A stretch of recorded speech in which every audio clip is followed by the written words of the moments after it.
So we're going to keep on moving now. We've really done the big three, right? We've talked about mowing, we talked about water, we've talked about managing nutrients. So let's talk about managing the soil. And this again really comes back to the thatch layer issues. Here's a picture of thatch that we saw earlier on. And the issues that can arise from having this thatch are really, really problematic. And so you might think, I need to get rid of this thatch. What can I do? Well, one thing is you realize that some species don't make much thatch. So like tall fescue doesn't really make thatch. The ones that make thatch are Kentucky bluegrass, because it makes those rhizomes and those stems are really thick, and they don't decay very easily. That's one way they survive in the soil.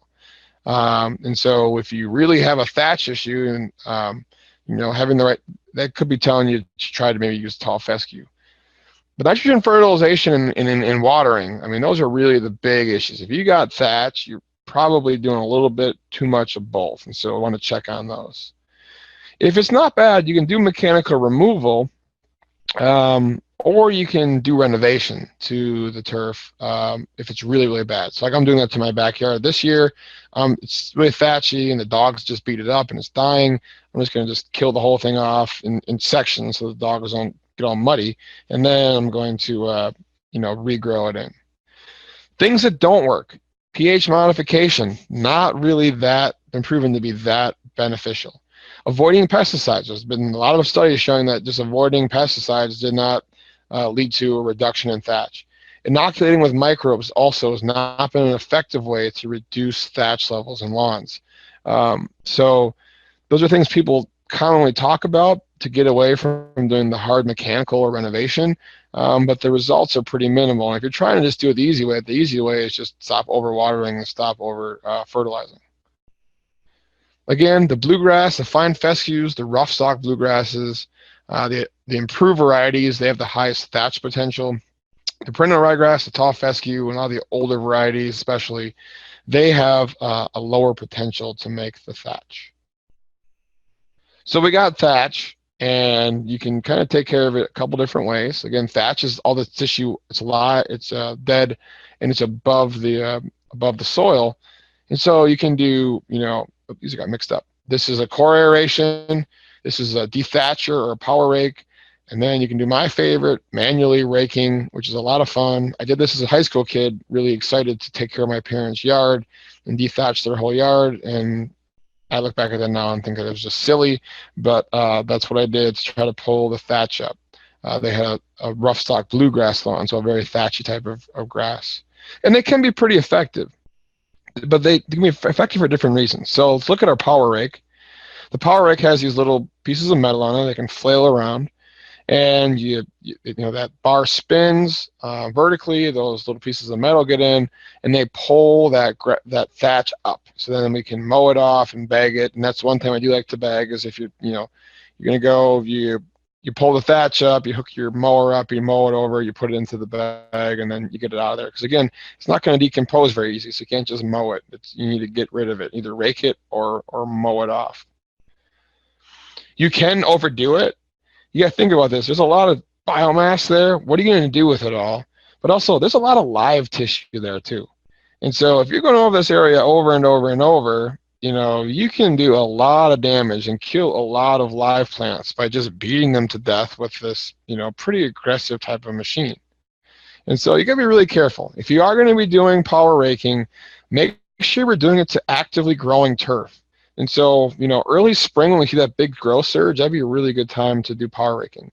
I wouldn't want to do it too early. A lot of times we get excited to get out there and take care of our thatchy lawns, and we'll go out in early March when the grass is barely breaking dormancy. And you got to think, that lawn after winter is in the same state it would be after a severe drought in the summer. You wouldn't want to be doing this kind of dethatching in the middle of the summer or just coming out of drought. So why do we want to do it in March? We got to be kind of smart about it. Let the grass recover, resume growth, and then start to maybe go like one time over the turf with a dethatching rake, maybe 2 times tops, because we don't want to beat it up too much. So I saw a question. Let's see what it says. How often should you dethatch the lawn? I think you want to just look at your lawn. Just take a sod knife or something, or a trowel, just dig in. If you have less than a half of an inch of thatch, or especially less than a quarter inch of thatch, I wouldn't dethatch. A little bit of thatch isn't terrible. It's when you get a lot, that's when it's really bad. A little thatch gives you a little protection there, a little cushion, especially if your kids are running on the lawn and fall or whatever. But if you start getting, half inch of thatch or more, then start judging that to determine how am I fertilizing, how am I watering, and then how much can I get away. So maybe you go over it once 1 year in the spring, you take a little bit of it out, you do it again in the fall, the weather's more conducive, you take a little bit more out then. And so that's the way I would try to approach it, is try to just keep your thatch below, 3/8 of an inch or so. Aeration. I think aeration is one of the most overrated things that we do to lawns. Because look at this. Look at that little plug. It thing's a half of an inch deep. It's like a quarter inch wide. If you calculate the area we've impacted here, it's probably like 3% of the area of that lawn has been impacted by the aeration. And then if you aerate and you go and you rake all these cores up, then there's like no benefit of doing any kind of aeration.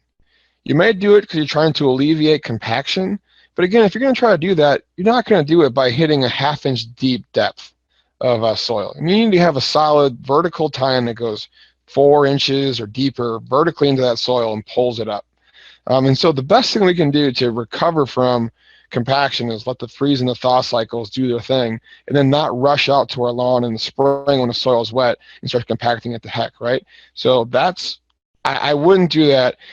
However, if you do have something like I walk to my neighbor's house and the path is wearing, maybe this helps a little bit, but I think it's a little bit overrated for someone to go aerate their entire lawn if nobody ever steps foot on it, or the occasional kid runs across it. If you are trying to use it for thatch control, that could be legitimate as long as you leave those cores on top, because then those cores will slowly, fall apart. The soil will then get in between the thatch. The soil's got microbes. The soil microbes and the moisture will start to work on the thatch, and you're burying it, diluting it, and helping to break it down. So if you are going to aerate to take care of thatch, leave the cores there so they break down over time and kind of dilute that thatch and promote degradation. Here's an example then on spacing. Look at, so if we got our tine spacing on that quarter-inch tine on those 2.5-inch spacing, which is very typical for a rotary type, that's about 50 holes per cubic foot. And so you're looking at about 1% of the area is impacted by that particular typical tine setup. Even if it goes to a wider tine setup on that same wide, rotary type drum aerator spacing, 3.4% of the area is impacted. So very, very low levels are impacted by aeration. So again, if you're using it for thatch control, that's one thing, but try to recover from compaction. Generally, those rotary type aerators aren't that effective. If we're trying to just look for any kind of benefits, again, if you do have some severe compaction where we've walked over the same spot, maybe having a little bit there is a benefit. But really the biggest benefit to me, these are the things that people will just cite all the time, increase aeration and reduce compaction. Yeah, that happens, but not from, an aeration, a solid tine. It really is trying to dilute that thatch. So timing again is critical. So we see this big surge in growth in the spring. Let's do it in the spring. Let's do it again in the fall. We do see a lot of growth in the summer. Our research shows that this curves aren't really accurate. We see the slowdown in June, a big surge in July and August, and then it slows down after that. So if I'm thinking about when to aerate, I'm thinking maybe early September and late April would be really vigorous growth times with pretty minimal types of stress for our cool season turf. Another thing that not really commonly done by homeowners is you can dilute it. So Rock will always say dilution is the solution of the pollution, and it really kind of is when it comes to thatch. So a lot of times in golf settings, and we have these top dressers, and we'll put sand down, and that sand actually helps to dilute that thatch, enhances microbial activity, and we see a breakdown. So you can do this with sand.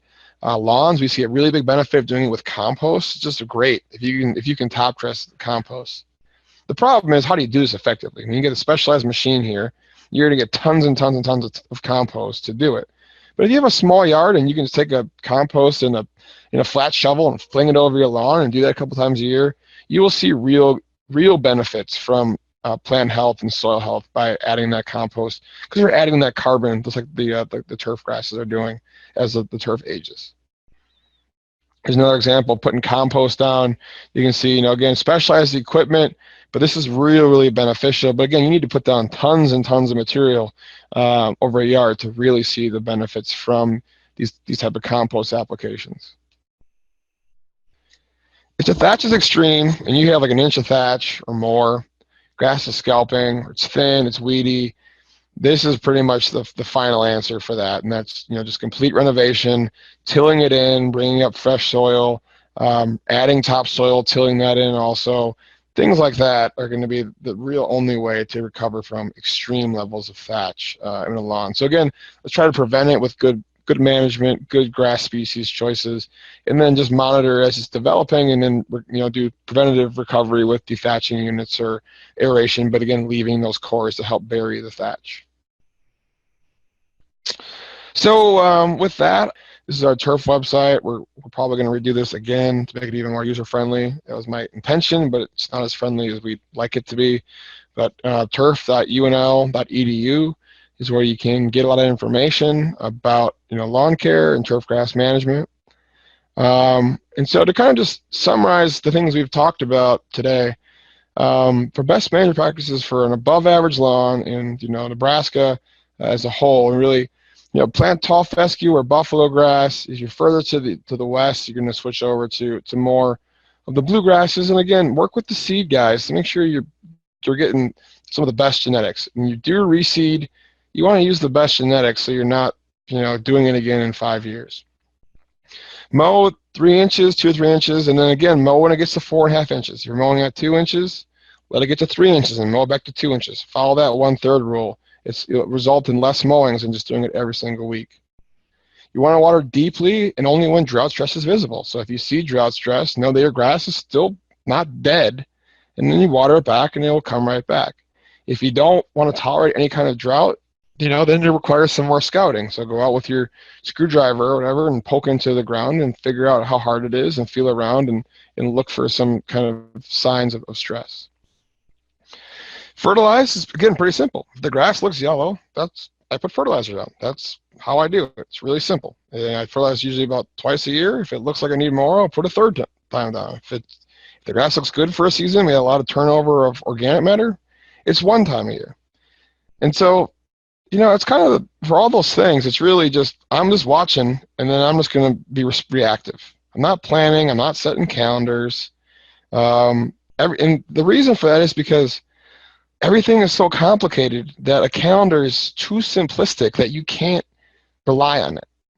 If you are, setting a calendar on how to water, well, the calendar doesn't know how much rain you got and how the weather was and what kind of soils you have, and maybe you had a root issue like grubs came in and pruned off your roots, and so you don't have access to the same amount of water.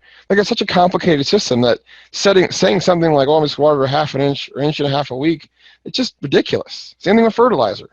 Just saying I'm just going to fertilize it these times of the year with this type of fertilizer, no matter what, is just ridiculous. If the grass looks yellow, I'm going to fertilize. On average, it's going to look yellowest in late spring and early fall, but again, if it doesn't, I'm not going to fertilize it. And so if we manage the fertility in the water right, then we're not going to be putting down too much, and we're not going to have the accumulation of thatch. But if we do have some thatch, and maybe you moved into a house that has it, or a little bit's always inevitable, let's remove it in the spring when we have the most amount of growth, we have frequent rains, it's cool, and the least amount of stress on that plant. So we can do all these things, but then we'll still probably get a weed here and there. I had a superintendent in Nebraska that tells me that crabgrass, that Nebraska is the crabgrass central of the world, and I tend to agree with him. So if you have crabgrass, for example, going out with a pre-emergent herbicide can be beneficial. If you've been using a pre-emergent herbicide though for 10 years and you've never seen a lick of crabgrass on your lawn, then don't put a fertilizer or a herbicide down this year. So, because the seeds are probably dead. If you're wrong and some crabgrass pops up, well, then you can spot treat it with something like Drive. That's really safe. It's got a low environmental impact, and you can control it that way. And so, just again, being a little reactive, not getting caught in these calendars. If your lawn, just gets nailed with With crabgrass, then yeah, use the pre. But if you haven't seen crabgrass for 10, 15 years, then stop wasting active ingredient and pesticide for no particular reason. If you have your annuals or your perennial weeds, when do we control those? We control them in late fall. So if you got your dandelions and things like that, violets, we'll do those in fall with an application of a three-way mix. But if we do the fertility and the soil management and the water management right, our weed infestations are going to be at really low levels. We can even just spot treat, or what I do is I open a beer and I just walk around and pick them in the summer because it's nice out and I enjoy being in the warm weather. And then when my beer is empty, then that's enough for today. You do that for 2 weeks, you can pick 200, 300 dandelions. And so that's just an easy way of doing it. And then you're out in the grass and in the landscape, and it's like weeding your beds. Like, it's just part of maintaining your landscape that I enjoy doing, and maybe I'm just a weirdo. So this is my contact information again, so please email me any questions that you may have. And then I think we have a little bit of time for any questions. We had a question about corn gluten meal. So corn gluten meal is an organic fertilizer that has been shown, or was shown, to help out with crabgrass. And so a lot of people will use it. It's not that good of a herbicide. There might be a little bit of a herbicidal effect from corn gluten meal that helps act as a pre and keep the crabgrass out. The biggest benefit, though, from corn gluten meal is it's got a lot of fertilizer value. And so again, it comes back to if you fertilize properly with enough fertilizer, your lawn will be dense enough that it can outcompete those weeds. And so if you put down 2 pounds of fertilizer or corn gluten meal, you're going to see very similar levels of control. So, it's an organic option. A lot of times, though, it can be really a little bit too much fertilizer, and it can help to lead to thatch. And so it's an option for you if you're trying to go organic, but just good fertilizer management is also pretty good. Let's see what else we got here. Nicole said, what is the best fertilizer ratio to use, and is there a chart for this based on the time of the year? And so let's go back to that. I cut those slides out, so you might have them in the slides that I gave you. But if you look at this, it really depends on what your soil test is telling you.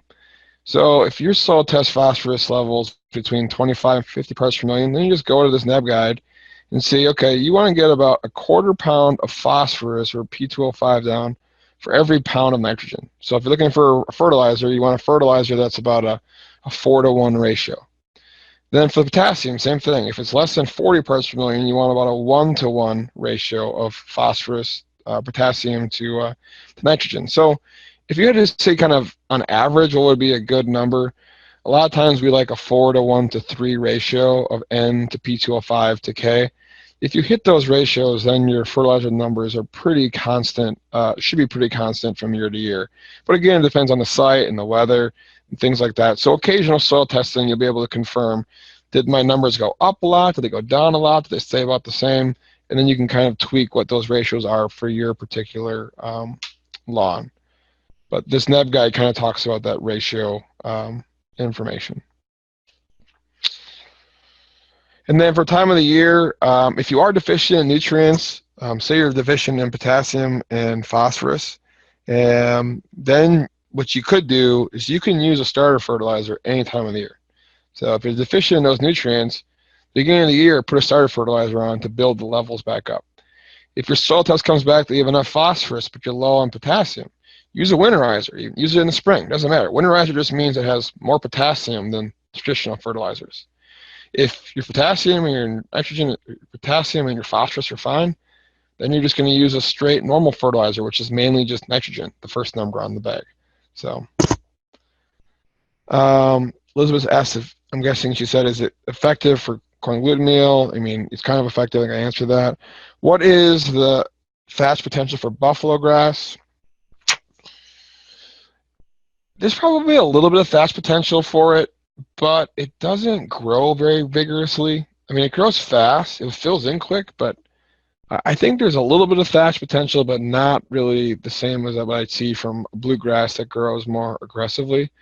And some of those new midnight and dwarf compact bluegrasses, I don't think they put much thatch out either because they just don't grow very aggressively. So I think it's something to think about. If your soil is sandy, what would the amount of water be? Would the water be different? The amount of water would be exactly the same in terms of how much you'd need in total. Just how much you put down at one time would be different. So like in my clay soil here in Lincoln, I can put about an inch of water down over an hour, and I won't have any runoff, and it will fill in the soil and hold it all. If you have a sandy soil, you put an inch of water down, it might take it really quickly, but it might leach out the bottom. So maybe you only need to put a half of an inch of water down. And so that's really the difference. So when you look at a golf course, for example, and they have sand-based putting greens, they're watering every night because they're putting down, a tenth of an inch or less of water every single night to keep that grass just above wilt so the green can be as firm and as fast as it possibly can be. So that's when you drive around and you see the courses watering, they're pouring down just minuscule amounts of water because they have those sandy soils.